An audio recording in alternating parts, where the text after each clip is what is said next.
And good morning, Paul. How are you, sir? Fine, sir. How are you doing? I'm doing fine. Are you still, where are you calling from now?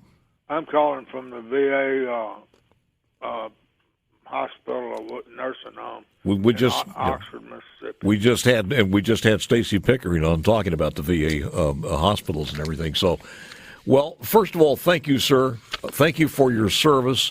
As a lead-in on this one, well, I kind of set the stage here that you graduated from school in Fulton. You attended Mississippi State. I graduated from high school at Tupelo High School. In Tupelo High School. Then upon graduation, you went to the U.S. Marine Corps, this was 1969, attended Officer Candidate School at Quantico in Virginia. Then all of a sudden, after you were through, you were commissioned as a second lieutenant, later assigned to D Company, 1st Battalion, 7th Marine Regiment in the Republic of Vietnam. I just cannot imagine how it was through, school, and I grew up in that same period of time, and all of a sudden you're in charge of a bunch of guys in a foreign land. That's correct. And they were all tremendously effective Marines. You were ready for battle because that's what the Marines do. They prepare you for that, both physically and mentally. But are you really prepared for where you are in that strange country and prepared to, other than just think it's a surreal experience? I don't think so. I think that when you first get there, until you have your first little action, you don't know what's going on, and then from then on, you're totally rely on your men and the courage they have. And I had some brave men. How long were you over there before you actually had the first engagement? First engagement, I left California on, say, like a Monday, and the first engagement was somewhere like possibly Friday or Saturday. Wow. About 6 days. Unbelievable. And we were trained to go out as a force recon platoon and engage and go from there. I also got to ask you, because we know how Camp Shelby is and how they try to prepare you for what they would face in the Middle East during the Kuwaiti, from Kuwait on. But did you ever have any training as far as the terrain, the tunnels, and everything else? I fought mostly in the Quaison Mountains, which I'll tell you, the Quaison Mountains would have been a beautiful place had it not been a war. But there you go. You and I, and people in Mississippi, we've never had. That's a terrain that we are unfamiliar with. Right. It's I'll tell you how clean it was up there. We basically got our water out of the streams. It's amazing. And it was a different experience, especially for a 21-year-old man. 21 years old and in charge of other people's lives. Right. And then in one of the engagements, all hell broke loose. It sure did. Tell me about that.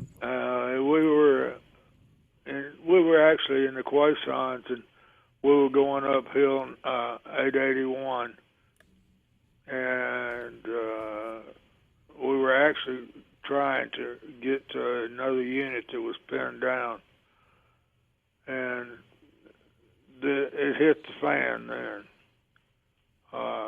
We were outnumbered, we were pinned down, and it was just the heroics of some brave young Marines that kept that unit from being wiped out to the man.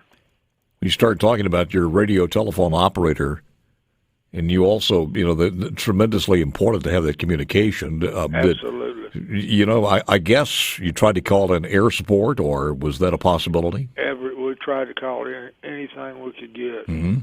But the problem is that the maps over there weren't that good, and we were pretty far out, and we would do air support by hit and miss. In other words, drop, and then we would say, come this way or go that way or whatever. So I remember it basically got down to an issue of nothing but infantry against infantry. remember talking to somebody many years ago, and they said that depending on the terrain, and this would be part of that terrain, Oh, yes. that you didn't really want to call it an air support because they're not like they were today as far as lasered in GPS. Sometimes you didn't know where the bomb's going to fall. No, if you could, you really basically had to give them an ideal target. Mm-hmm. No, you wouldn't just do it like they do today. You wouldn't be here. Talk to me about this guy, Ralph Diaz, or is it Diaz or Diaz? Diaz. And exactly what happened when you were in the midst of that conflict. Well, Ralph got hit, and he refused to go back down, to be carried down. And he stayed with me, and he said, "I'm leaving when you're leaving." And I couldn't, he kept firing his weapon until the minute he died, or second he died. And he was a brave young Marine, and he kept us from getting hurt real bad, worse than we were. I had 9 men, I believe it was up there that day, and 6 were killed. And then after you came home, and that was just a distant and bad memory. Apparently, a judge calls your mom, judge in Alabama, who had been a fellow platoon commander with with you. Right. Tell me about that. Well, I didn't know much about it. He swore her not to tell me. Mm-hmm. But what we were doing, we were rescuing, you might say, his platoon, his unit, and he gave me over the phone some awards I didn't deserve. Well, the judge recounted exactly what happened, told the story to your mom, and the story needed to be told, not only of the radio operator, but also of his commander, Paul Gibbs of Fulton, Mississippi.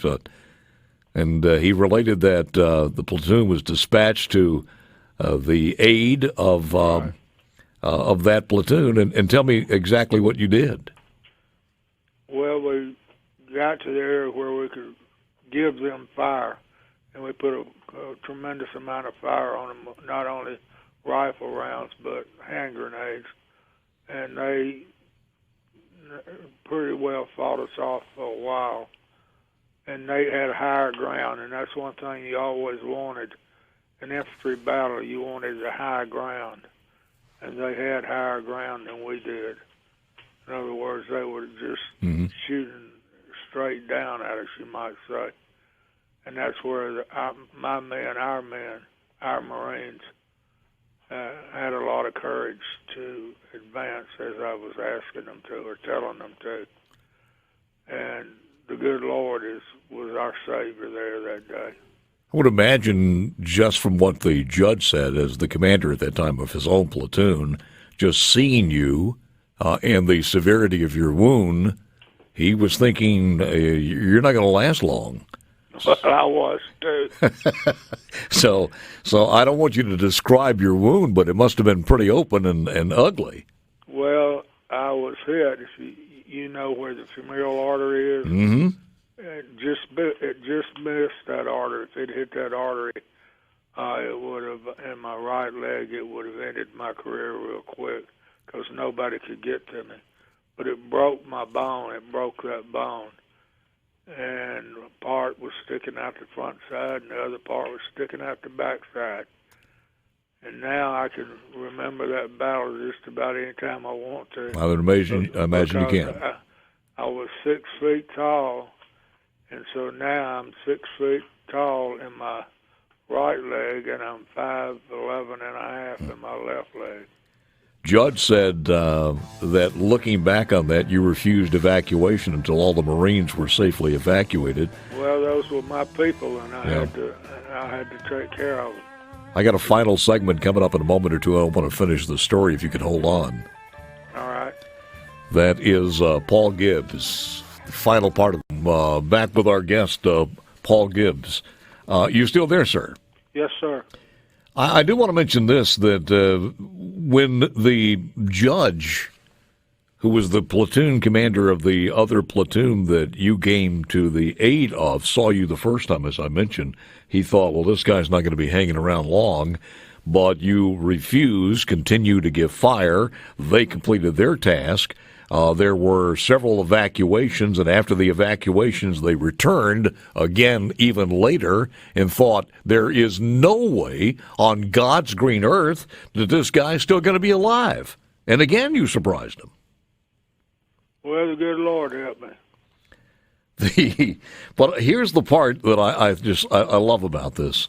The judge, when he was telling your mom, he said he vividly remembers his Marines carrying you on a stretcher to the evacuation landing zone yourself. And he remembers all of his Marines who were sitting down when they saw you come by in the stretcher. They all stood up as the badly wounded Marine soldier was carried by. Do you remember anything about that? A little bit, not a lot, a little bit. I remember some of the ones I had known for a while grabbing me by the hand and helping me and promising anything they could do to help me get down. And they told me, don't you worry about a helicopter. And when the helicopter lifted off, they put a lot of firepower under where the helicopter could have shot. You spent about 18 months in military hospitals? Yes, sir. Mostly in Navy Millington. And here's the end of that story. Upon discharge, now in the private sector, you took a job with CarQuest Auto Parts, later retired as the vice president of distribution. I never made vice president. That's incorrect. Well, but you did. A distribution center. I got you. Well, how long was it, Paul, when you've had the ability to sit there and talk about that? Because some people can't talk about it. Well, I don't like to talk specifics. That brings back some closer memories that I don't want. It didn't help also that America was in a bad place when the veterans were returning home. Oh, absolutely. I guess that was good for me, being wounded and staying in the hospital as long as I did.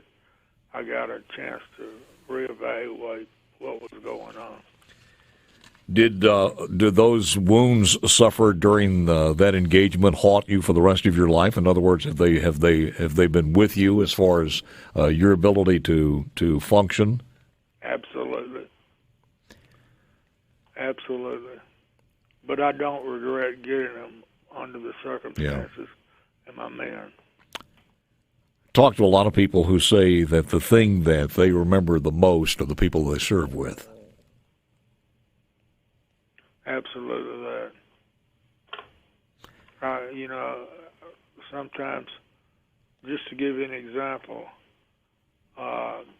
when I was traveling a lot, if I heard a noise that wasn't normal, you know what I'm saying, in the area, it kind of bothered me about going to sleep. I can imagine. I wish we had the services then that we have now and understand it as much now or then than we understand it now. But it's one of those things. You sir, are a tremendous hero, and regardless, well, that humility is part of the equation. My men were heroes. I was just a leader of heroes. Well, we salute you so very, very much. We wish you the best, sir, and we thank you for taking some time. Thank you so much. You got it. Thank you, sir. Appreciate it. Paul Gibbs, graduated in Tupelo, raised in Fulton, graduated from high school, Mississippi State, and Perez, what I always think about is this. We talk about freedom of speech, to go out there and say what you want to say. And there is no greater example of that than this right here. This microphone on talk radio. One of the last vestiges that we have to be able to have an opinion without being punished. And it was because of people like this that gave us the right to come in every single day and be on talk radio. We salute you, and we salute the men and women who gave us that right. Ciao. I'm not ready to go.